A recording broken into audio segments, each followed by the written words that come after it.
त्याच्यावर दबाव तयार करता येईल. तर या पद्धतीने ठराव नंबर 6 आहे मुख्य त्याच्यात घेणार 6 महसूल विभागाचे 6 ज्येष्ठांचे प्रतिनिधी आणि फेस्कॉमचे अध्यक्ष पदसिद्ध, ज्याला सूचक अनुमोदक सूचक गुलाबराव चांदेरे,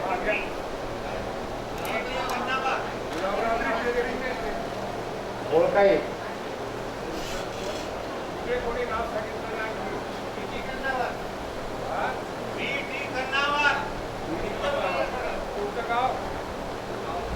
ठराव नंबर 7. बसा जरा वेळ बरं का, महत्वाचे विषय आहेत. हा बसा बसा.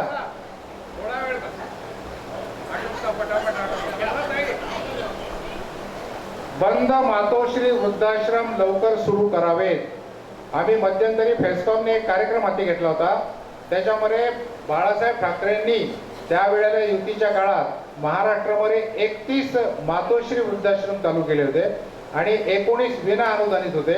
यशराच्या माध्यमातून फेस्कॉमच्या अधिकाऱ्यांनी प्रत्येक मातोश्री वृद्धाश्रमाची एक सर्वे केला आहे आणि तो सर्वे करून त्याचा रिपोर्ट यशरामार्फत महाराष्ट्र शासनाकडे गेलेला आहे.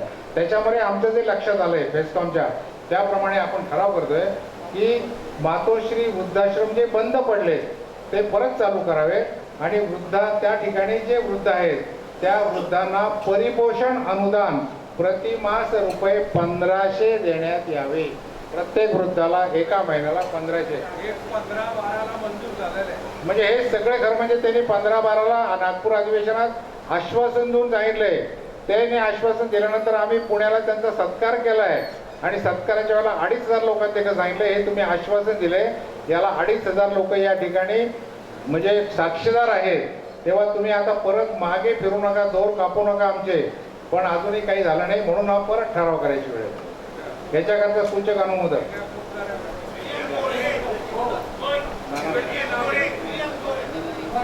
महिलेचे नाव द्या ना. महिला कोणी सूचक आहे का नाही?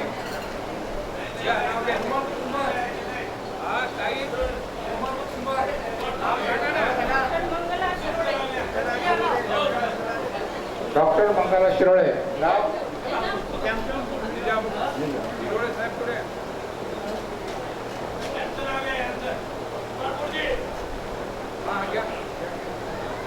नाव सांगा ताई.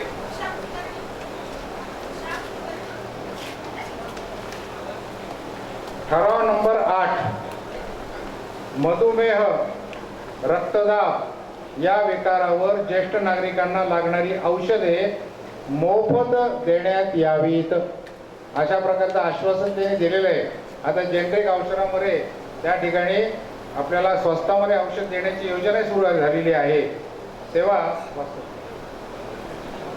तेव्हा मधुमेह रक्तदाब या विकारावर ज्येष्ठ नागरिकांना लागणारी औषधे मोफत देण्यात यावीत. अशा प्रकारचा एक ठराव आपण केलाय.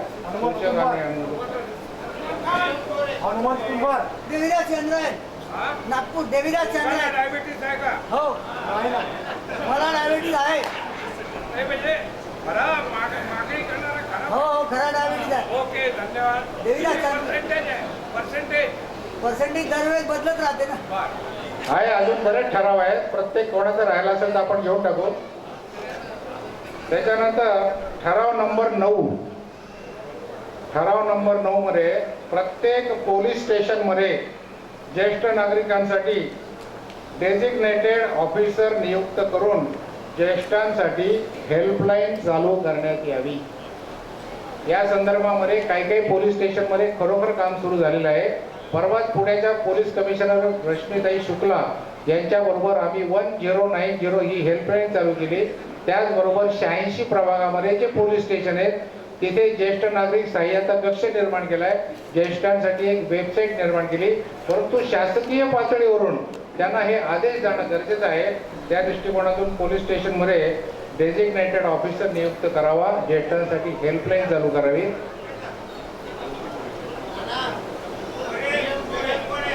हे सांगा.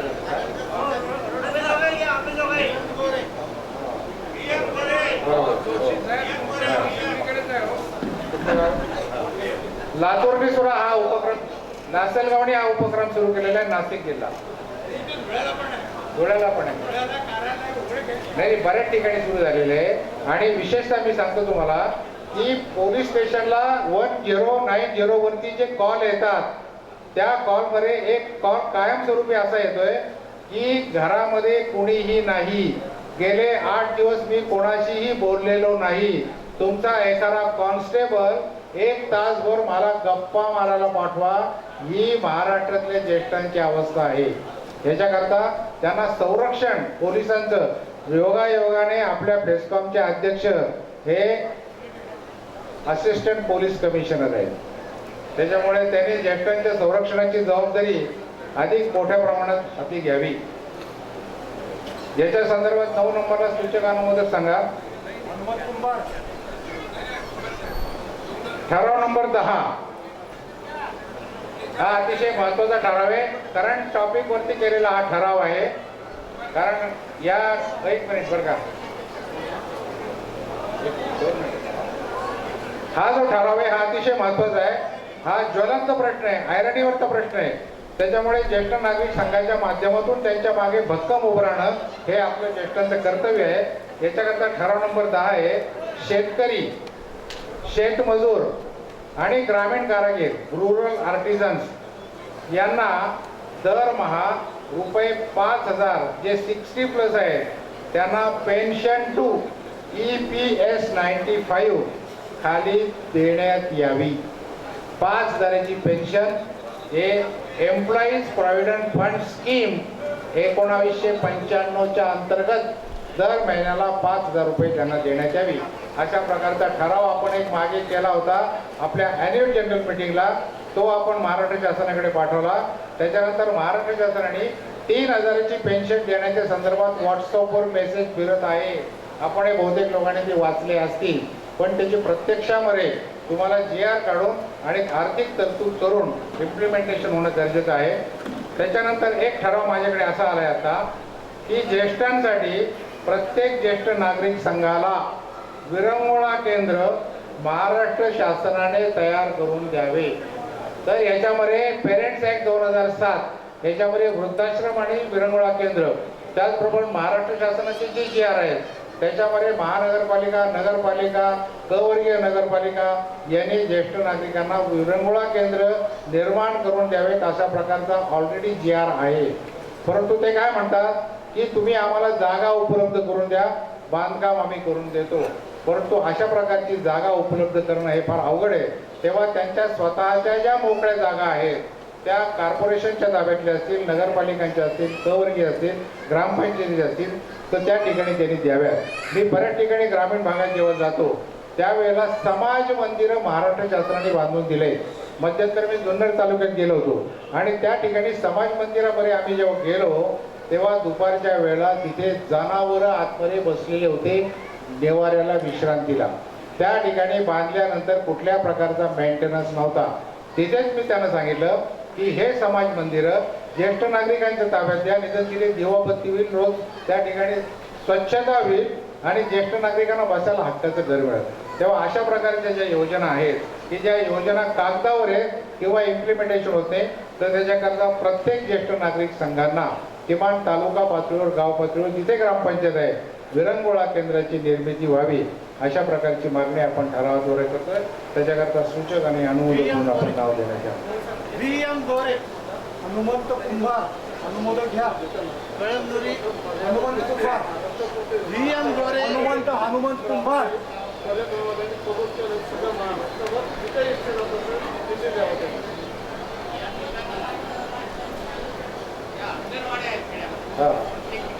VM गोरे, कळमनुरी जिल्हा हिंगोली, कळमनुरी जिल्हा हिंगोली.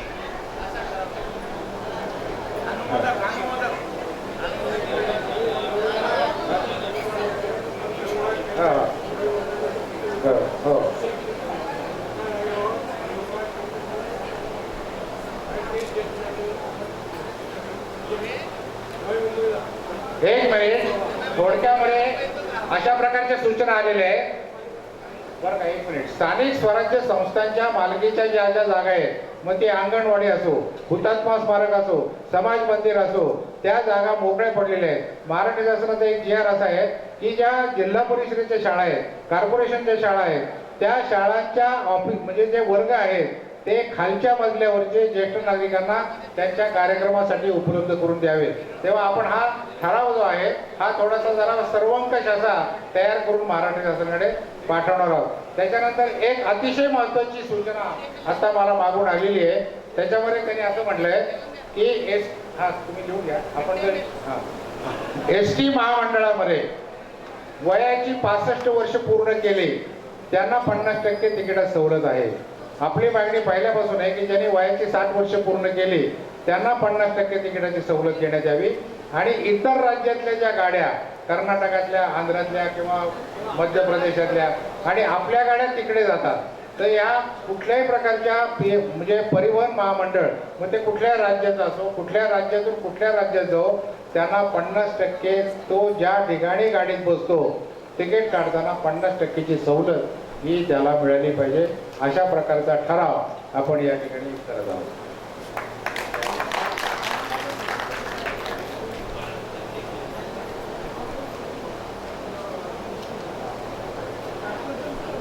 कसं आहे, प्रत्येक महानगरपालिकेची स्वतःची शहर बस सेवा असते. त्याचा आलं लक्षात. त्यांचं काय आहे की ते ST परिवहन महामंडळाचा त्याचा काही संबंध नाही आहे. आम्ही या संदर्भामध्ये एज फ्रेंडली सिटी प्रत्येक शहर व्हावं याच्याकरता निवेदन दिले.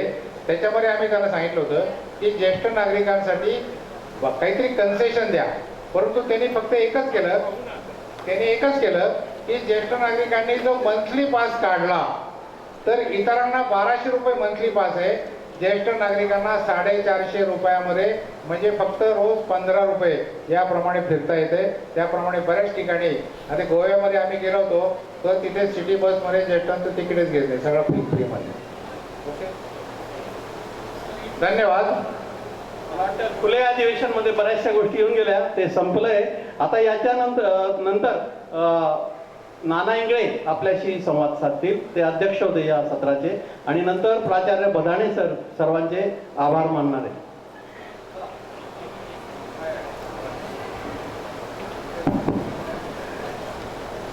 संपल्यानंतर आपण आपल्या आपल्या गावाला जाणार आहे.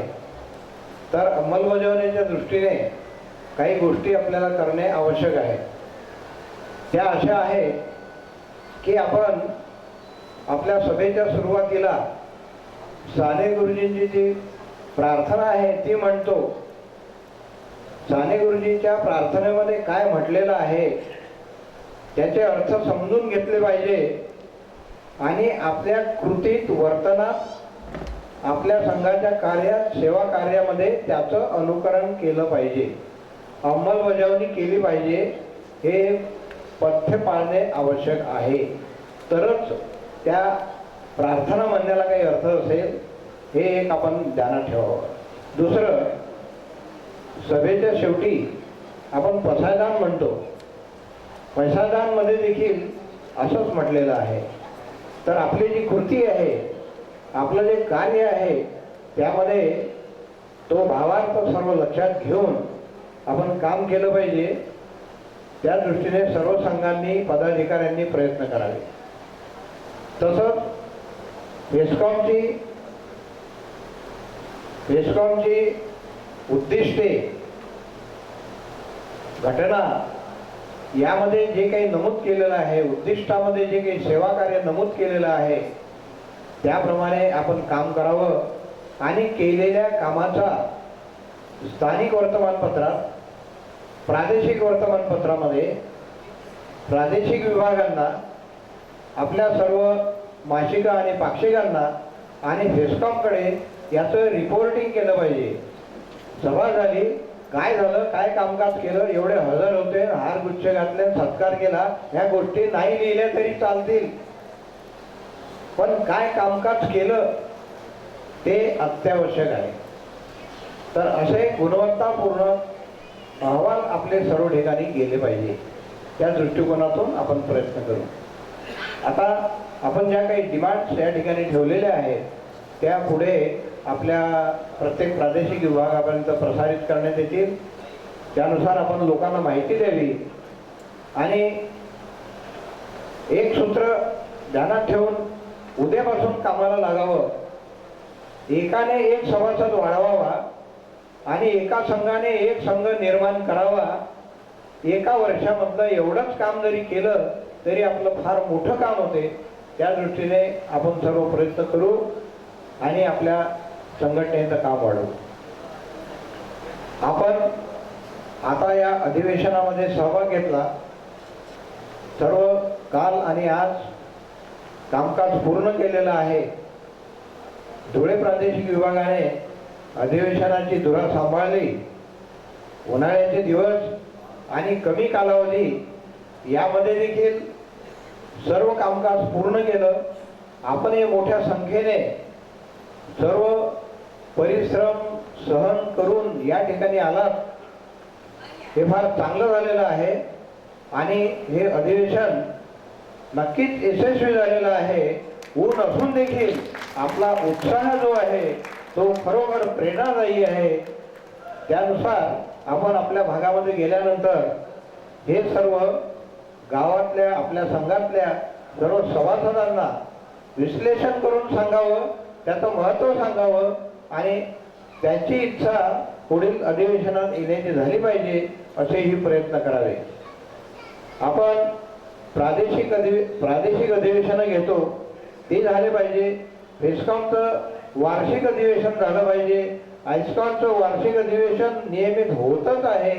तर फेस्कॉममध्ये आणि प्रादेशिकमध्ये देखील अधिवेशनं मेळावे हे सातत्य कायम ठेवून आपल्या संघटनेचं काम हे आपल्याला पुढे कसं नेता येईल, आपला निधी कसा वाढवता येईल, लोकांना जास्तीत जास्त सेवा सवलती कशा मिळवून देता येतील, सामाजिक कार्य आपल्याला कसं करता येईल, त्याचं फोटोरूपी संकलन करून ते आपल्याला फेस्कॉमच्या कार्यामध्ये ते जोडणे आवश्यक आहे. ते जोडल्याने आपली सेवाभावी संस्था एक NGO म्हणून एक प्रगतीपथावर काम करत आहे हे आपल्याला त्यामधून दाखवता येते आणि त्यामधून ज्यांना माहिती नाही त्यांचाही उत्साह वाढवू शकतो आणि शासनाला देखील त्याची नोंद घेण्यासाठी ही माहिती आपल्याला आवश्यक असते. तर आपण आणि धुळेकर श्री बदाणे सर, BS पाटील आणि त्यांचे सर्व सहकारी यांनी जे परिश्रम घेतले ते खरोखर फेस्कॉमसाठी अत्यंत उपयुक्त आहे. कुठलाही मोठा कार्यक्रम म्हटला म्हणजे काही कमी अधिक गोष्टी उणे अधिक होतच असते. तर त्याकडे सुधारणा करण्याच्या दृष्टीने पुढच्या दृष्टीने विचार करणे आवश्यक आहे. आज काय झालं आणि त्यामधून काय करायला पाहिजे होतं आणि पुढे ते करावं लागेल आणि करू याची नोंद घेणे आवश्यक आहे.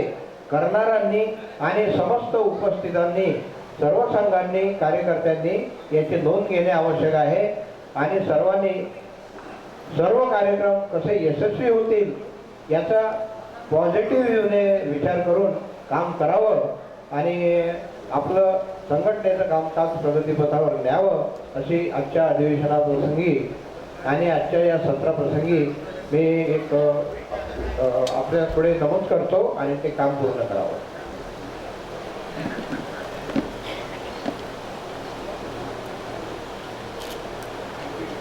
अधिवेशन संपल्यानंतर प्रादेशिक अधिवेशन असो, फेस्कॉमचं अधिवेशन असो, अधिवेशन संपल्यानंतर 1 महिन्याच्या आत अधिवेशनाचा संपूर्ण अहवाल, अधिवेशन मंजुरी झाल्यानंतर आपण काय काय कामकाज केलं, कशा पद्धतीने कामकाज केलं आणि त्याचे नियोजनानुसार प्रत्यक्ष आपल्याला काय काय प्राप्त झालं त्यामधलं म्हणजे अचिव्हमेंट्स काय काय झाल्या त्याबद्दलचा संपूर्ण लेखी अहवाल, निधीच्या बाबतीमध्ये निधी कोणत्या कोणत्या मार्गाने कशा प्रकारे कसा उपलब्ध झाला आणि आपण नियोजित खर्च कसा केला, तर जमा आणि खर्च या बाबतीमधलं ऑडिटेड अकाउंट हा फेस्कॉमकडे पैसे अधिवेशन म्हटलं किंवा कुठलेही मेळावे वगैरे म्हटलं की त्यामध्ये फेस्कॉमच्या नियमानुसार एक उद्देश ठेवलेला आहे की त्यामधून काही निधी पुढील कार्यासाठी शिल्लक राहिला पाहिजे.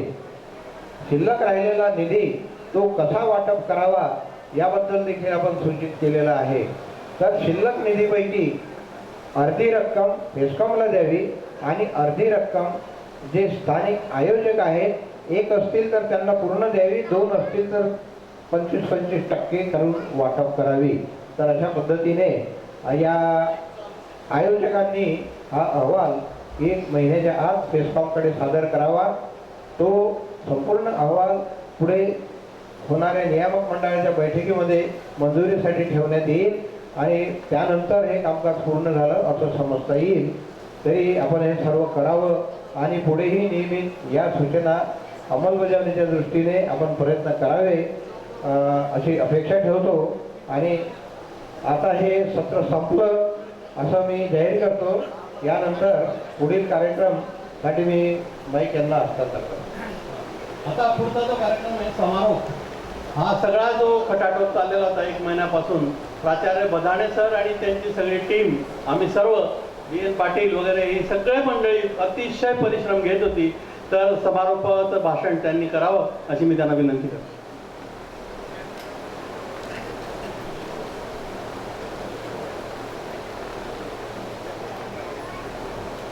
बंधू भगिनींनो, फेस्कॉमचं अधिवेशन आम्ही घेण्याची इच्छा प्रकट केली जेव्हा सरकार साहेब रावल यांनी आम्हाला प्रोत्साहन दिलं. ते म्हणाले की तुम्ही अधिवेशन घ्या, काय खर्च येईल ते आपण पाहू. मी 1 लाख रुपये तुम्हाला देतो, तुम्ही सुरुवात करा, आणखी काय लागेल ते मला सांगा. मनातल्या मनात 10-12 लाखाचा हा खर्च, पैसे इतके आणायचे कुठून? फक्त 1 लाख रुपये जाहीर झाले म्हणून काही हुरळून गेलो नाही. त्याच्यावर विचार केला, कोण व्यक्ती आपल्याला मदत करू शकते याची प्रथम यादी केली आणि त्या यादीप्रमाणे आम्ही जिथे जिथे गेलो त्या लोकांनी आम्हाला मदतीचा हात दिला, आर्थिक बळ दिलं. त्याच्यामुळे प्रथम त्यांचे मी आभार मानतो की त्यांनी उदार मनाने पैसे दिले. पैसे किती जमा झाले रोज आम्ही हिशेब करत होतो. 1 महिन्याच्या आत हा जमा खर्च अहवाल द्यायचा आहे याची जाणीव ठेवून आमच्या अकाउंटंटने, सचिवाने रोजच्या रोज जमा खर्च लिहून ठेवलेला आहे. आणि म्हणून मला सांगायला आनंद वाटतो की 15 दिवसाच्या आत आम्ही हा हिशेब चार्टर्ड अकाउंटकडे देऊ. देण्याचे काही राहिलं असेल, बिलं काही द्यायची आहे, काही चेक्स वटायचे आहेत, त्यामुळे ती अडचण आहे जरूर. परंतु या अधिवेशनासाठी मनामध्ये प्लॅनिंग केल्याप्रमाणे, घ्यायचं ठरल्याप्रमाणे प्रथम आमच्या खानदेश विभागामध्ये हा विषय मांडला. जेव्हा सरकार साहेबांनी सांगितलं तेव्हा मी कमिटीपुढे हा विषय मांडला. त्याचबरोबर आमच्या धुळ्यातल्या सर्व ज्येष्ठ नागरिक संघांचे अध्यक्ष यांना बोलवलं आणि त्यांना सांगितलं की हे अधिवेशन घ्यायचं किंवा नाही, या संदर्भामध्ये तुमच्या प्रतिक्रिया काय आहेत, तुमच्या मनात काय आहे ते सांगा. त्याप्रमाणे एक दोन व्यक्तींनी विरोध केला, परंतु 80 ते 90% लोकांनी मला सांगितलं की हे अधिवेशन घ्या. हे अधिवेशन डिसेंबर महिन्याच्या नाताळच्या सुट्टीमध्ये होणार होतं, परंतु त्यावेळेला नोटांची टंचाई होती, पैसे मिळणार नव्हते, म्हणून आम्ही त्या ठिकाणी थांबलो. जर आपण आता फिरलो तर पैसे मिळणार नाही. लोक म्हणतील की पैसेच नाही, नोटा जुन्या जमा केल्या. दुसरा विचार आला की जुना नोटा घेऊन टाकायच्या, ज्या 2 नंबरच्या असतील त्यांच्याकडनं, आणि आपण भरणा करून आपल्या नावाने ती जमा करायची रक्कम. हा देखील मनात विचार होता, परंतु कालावधी देखील फार कमी होता. खरं म्हणजे निबंध स्पर्धा घ्यायची असते, ज्येष्ठांकडनं निबंध विषय द्यायचे, त्यांना 5 आणि त्या 5 विषयावर निबंध ज्येष्ठांकडनंच घ्यायचे, परीक्षण करायचं, निरीक्षण करायचं, कोणाचा निबंध चांगला आहे, पुरुष आणि महिला याच्यामधून निवड करून आणि त्यांना बक्षीस पुरस्कार या ठिकाणी जे दिले गेले ते पुरस्कारामध्ये त्याचा समावेश होता, परंतु ते करता आलं नाही, कारण सगळ्यांना कळून ते शक्य होणार नव्हतं. त्याचबरोबर पुरस्कार द्यायचे आहेत, मग पुरस्कार द्यायचे त्याचे फॉर्म घ्यायचे. तर इंगळे सरांना मी फोन केला की तो फॉर्म कुठे कसा आहे, रोडे सरांना देखील फोन केला की हा पुरस्कार द्यायचा तो फॉर्म कसा आहे. तर ती देखील अडचण निर्माण झाली. मग आम्ही विचार केला, इंगळे सरांना सांगितलं की आयस्कॉनचा जो फॉर्म आहे तो आयस्कॉनचा फॉर्म डोळ्यासमोर ठेवून आपण जर प्रस्ताव मागवले तर चालेल का. सारखंच आहे, आयस्कॉनच्या फॉर्ममध्ये आणि फेस्कॉनच्या फॉर्ममध्ये काही मोठा फरक नाही. त्याप्रमाणे फॉर्म तयार केला आणि महाराष्ट्रातील सर्व संघांनी ते फॉर्म पाठवले. काहींचे प्रस्ताव फार उशिरा आले तरी मुदत वाढवली, 20 तारखेपर्यंत मुदत वाढवली होती, 20 एप्रिलपर्यंत. सुरुवातीला 5 एप्रिल तारीख ठरली होती, त्यानंतर 10 एप्रिल झाली, नंतर 20 एप्रिल झाली. आता 20 एप्रिल आणि 29 एप्रिल फक्त 9 दिवसामध्ये हे जे काम आहे पुरस्कार कोणाला द्यायचे जरा कठीण काम, परंतु ते फार फेस्कॉमने सोपं करून टाकलं. सर्व अध्यक्षांना बोलवलं, त्या अध्यक्षांकडे प्रस्ताव दिले. पुण्याचा प्रस्ताव खानदेशकडे, परभणीचा विदर्भाचा प्रस्ताव मुंबईकडे, असं देऊन त्यांचे ग्रेड्स मागवले, चेहरे मागवले आणि त्या पद्धतीनं आम्ही निवड केल्यानंतर पुरस्कार कोणाला द्यायचे हे कमिटीने शेवटी जाहीर केले. असं झालं नाही कधी की उगीच कोणाला पुरस्कार दिला गेला, असं कधी झालं नाही. हे लक्षात घ्या की पुरस्कार हा महाराष्ट्राचा पुरस्कार आहे, त्याला विशेष महत्त्व आहे आणि या पुरस्कारामुळे प्रेरणा मिळणार आहे. पुढच्या दृष्टीनं लोक कामाला लागतील आणि आपला अल्बम अधिक चांगल्या तऱ्हेनं सजवतील, तर ही प्रेरणा त्यामुळे मिळते. आणि म्हणून हे आधी असं अधिवेशन व्हायला पाहिजे, पुरस्कार ही दिले गेले पाहिजे. समाजाला आणि सरकारला हे दाखवून दिलं पाहिजे की या अशा अधिवेशनामधून संघशक्ती कशी आहे याची, म्हणजे कमी आहे का ताकदवान आहे या संदर्भामध्ये देखील कळलं पाहिजे समाजाला आणि सरकारला देखील कळलं पाहिजे. जास्तीत जास्त लोकांनी भाग घेतला तर वातावरण निर्मिती चांगली होते, उत्साह वाढतो. आम्ही अपेक्षा केली होती की फारसे काही लोक येणार नाही, म्हणून तयारीच्या दृष्टिकोनातून आम्ही जरा शांत होतो.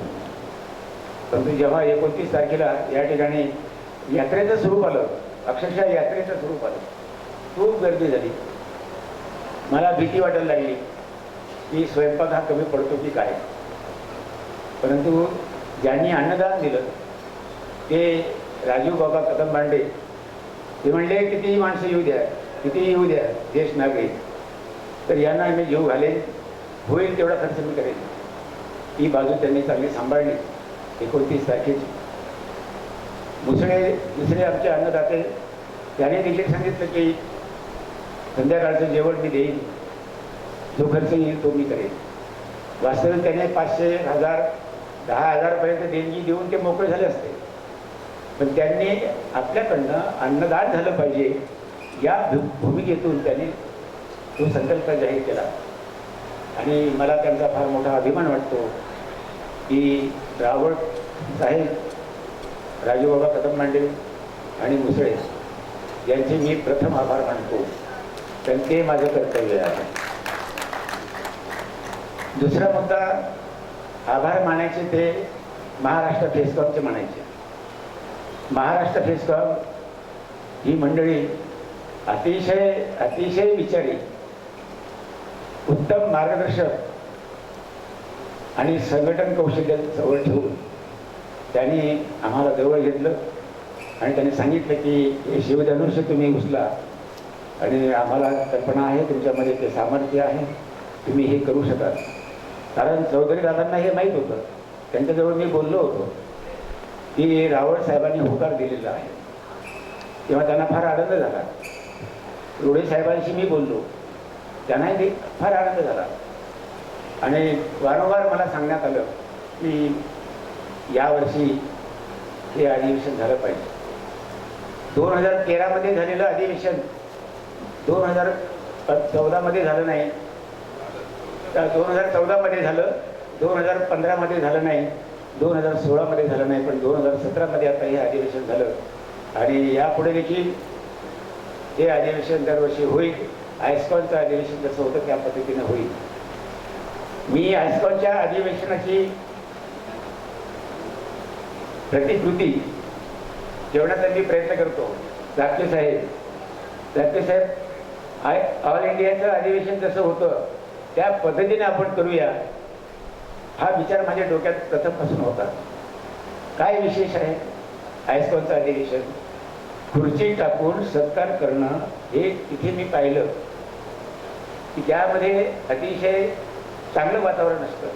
खुर्चीवर बसलेला पुरस्कार करता म्हणजे प्राप्त करणारा आणि आजूबाजूला त्यांची टीम आणि ऑफिसर्स मागे, हे मी पाहिलं तिरुपती बालाजीला. आणि माझ्या डोक्यात आलं की अशाच प्रकारे आपण देखील काही केलं पाहिजे.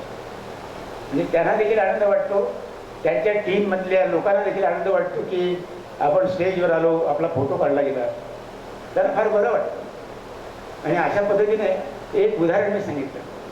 त्याचबरोबर चापके साहेबांनी मला सांगितलं की तुम्ही 1000 रुपये फी ठेवा. मी म्हटलं ते 1000 रुपये जास्त होतील, ग्रामीण भागातले लोक येतील. ते म्हटले मग तुम्ही किमान 500 रुपये तरी ठेवा. मग मी तोही विचार केला.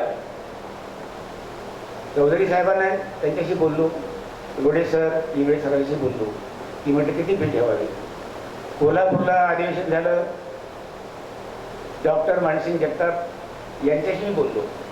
मानसिंग जगताप म्हणाले 700 रुपये ठेवा सर, कमी ठेवू नका, नाही तर तुम्ही तोट्यात जा.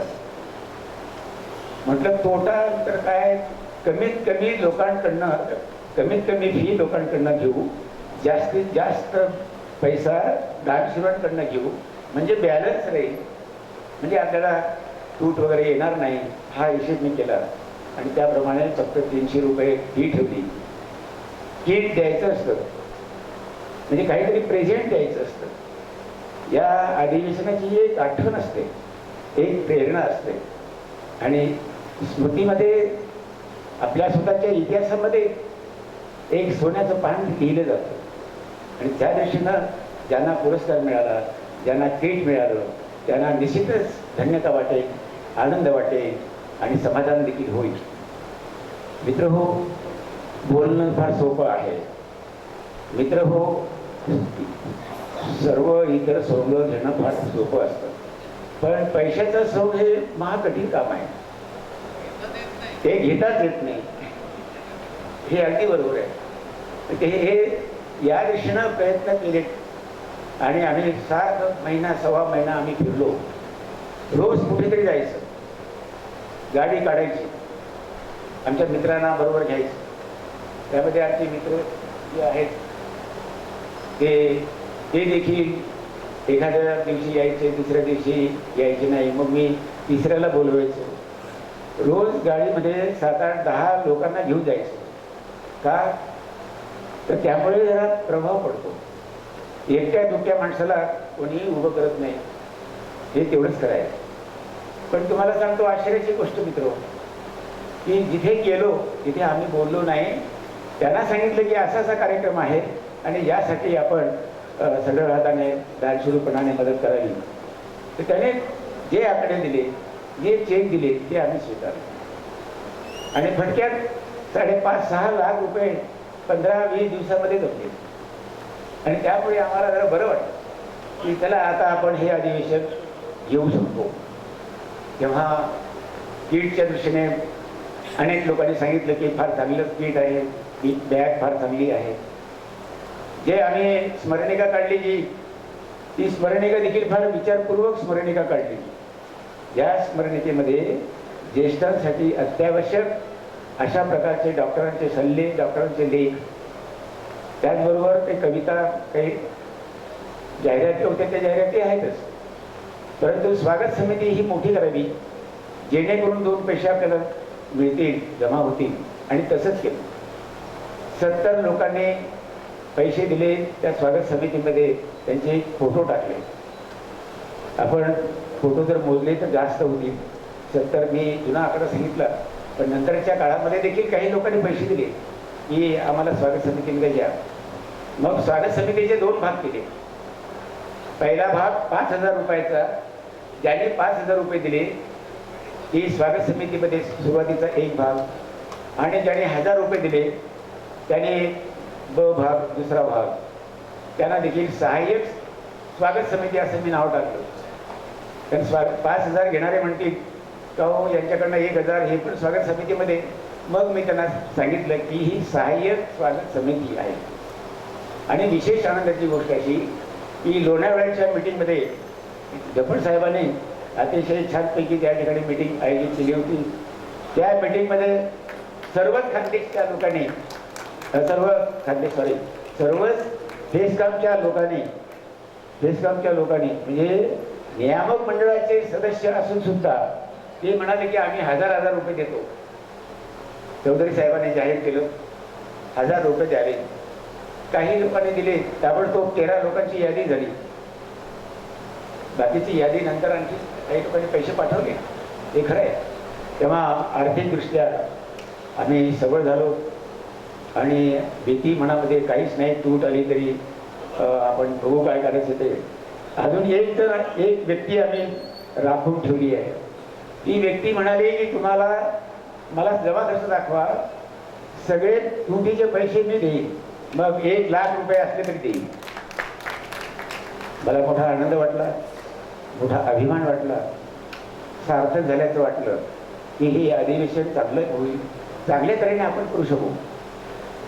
मग स्थळ कोणतं निवडायचं या संदर्भामध्ये आम्ही विचार केला.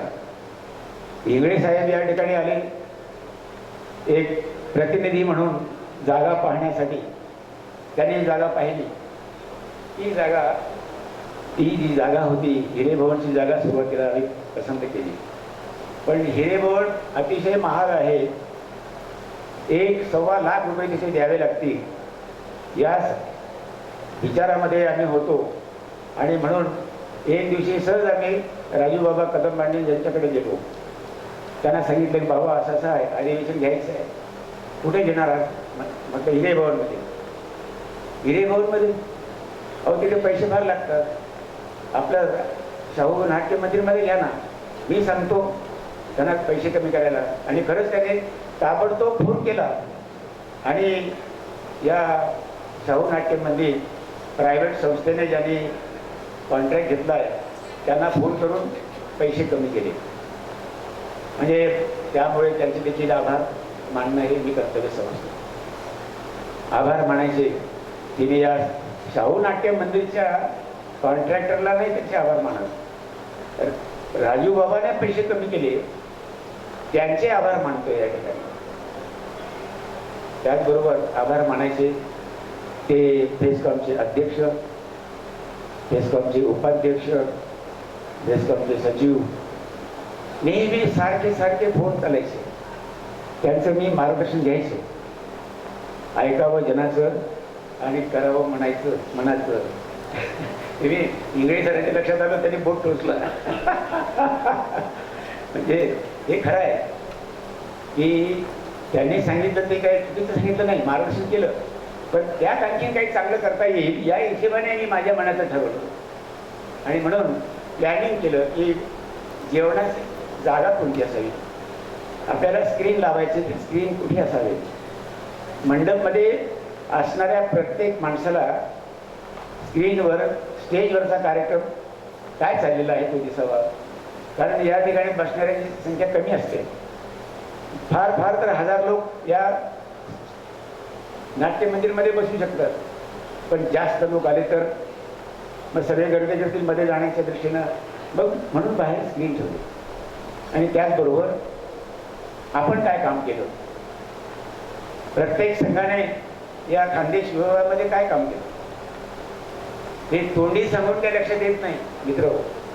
मग माझ्या डोक्यात एक कल्पना आली की आपण इतरांकडे शब्द टाकावा की तुमचे जे फोटो आहेत कार्यक्रमाचे ते फोटो 10-15 फोटो तुम्ही द्या आणि आपण 8x6च्या या बोर्डवर ते फोटो डिजिटल बोर्डवरती आपण आणू.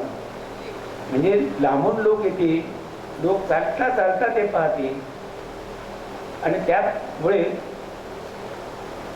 त्यामुळे त्यांना देखील प्रेरणा मिळेल काम करण्याच्या दृष्टीनं. आणि म्हणून ते झालं एक आम्ही उभं केलं की ज्या ठिकाणी खानदेशचं काम काय आहे, कोण कुठे आहे या संदर्भामध्ये मी आमच्या मंडळींना सांगितलं सत्कार आणि फोटो, सत्काराचे फोटो तिथे नसावेत, तिथे फोटो असावेत सामाजिक राष्ट्रीय तुम्ही काय कामं केली, स्वच्छता अभियान तुम्ही राबवलं का, बेटी बचाव असेल, मोर्चा कलेक्टरच्या कचेरीचा असेल, म्हणजे हे विविध उपक्रम आपण जे राबवले, पर्यावरणाच्या दृष्टीने आपण काय काम केलं किंवा मेडिकल शिबिर आपण कुठे घेतली, किती घेतली, त्या दृष्टीनं असे फोटो असावे की जेणेकरून सरकारलाही पाहिजे, सरकारला हेच पाहिजे आणि सरकारने आपल्या कामाची नोंद घेतली आहे. सरकार विचारतं तुम्ही मागण्या जेव्हा मागायला जातात त्यावेळेला सरकार काय म्हणतं की तुम्ही काय काम केलंय, तुम्हाला काय द्यायचे, या सगळ्या तुमच्या अडचणी सोडवायचे, सगळे प्रश्न सोडवायचे आणि मागण्या मान्य करायच्या, पण तुमचं काम काय, तर हे आमचं काम आहे. आणि त्याची नोंद प्रसार माध्यमांनी देखील घेतलेली आहे. आणि त्या दृष्टीनं मला खात्री आहे जयकुमार भाऊ रावळ जे कॅबिनेट मंत्री आहेत त्यांनी सगळे फोटो पाहिले आणि त्यांना ते एक धन्यता वाटली की त्यांचाही फोटो त्याच्यामध्ये आहे आणि त्यांना वाटलं की यांचं काम चांगलंच जोरात चालू आहे, हे काम करतात, वयस्कर असून सुद्धा हे फिरतात, एकत्रित येतात आणि सामाजिक कामं करतात.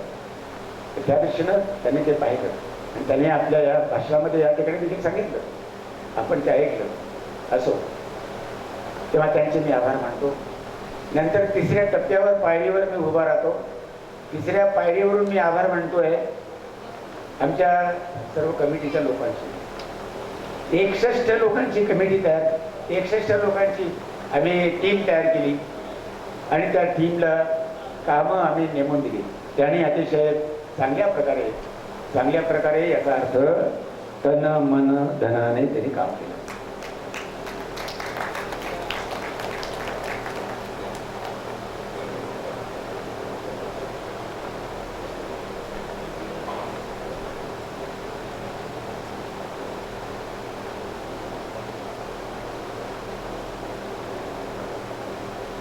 मी जरी रागावलो असेल, बुटाने बोललो असेल, पण कोणीही मला उत्तर दिलं नाही, कोणीही उत्तर दिलं नाही. त्यांनी मुकाट्याने काम केलं, त्याच्यामुळे मला त्यांच्याबद्दल मोठा अभिमान आहे. आकाशवाणी केंद्रावर देखील आमचा एक कार्यक्रम झाला, त्यांनी स्वतःहून फोन केला, त्यांना कळलं की हे अधिवेशन होत आहे. मग मला भगवान पाटील यांना आम्हाला दोघांना बोलवलं. मला अनेकांनी सांगितलं की तुमची मुलाखत ही रेडिओवरची आहे, आकाशवाणी केंद्रावरची, ती आम्ही ऐकली आणि फार चांगल्या तऱ्हेनं मुलाखत झाली. म्हणजे सर्वसामान्य लोकांनी देखील मला सांगितलं की तुम्ही